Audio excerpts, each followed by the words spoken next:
मन भटकत आहे आणि मीही त्या मनासोबत भटकतो आहे, परेशान होतो आहे, ही एक स्थिती आहे. आणि मन भटकतं आहे हे मी जाणतो आहे.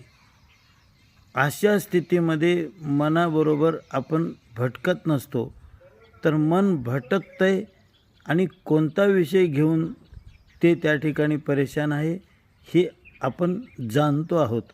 अशा स्थितीमध्ये मन भटकत आहे असं असूनसुद्धा त्याची परेशानी आपण अनुभवत नाहीत. ही जी एक तटस्थता आहे, ही जी एक नजर आहे, हे जाणणे आहे, ही जीवनामध्ये खूप अभ्यास करून अवगत होणारी गोष्ट आहे. म्हणून जेव्हा हे अवगत होईल आपल्याला, त्यावेळेस भटकणाऱ्या मनामध्येही आपण स्थिरता अनुभवायला लागतो. आणि हेच सगळ्यात मोठी गोष्ट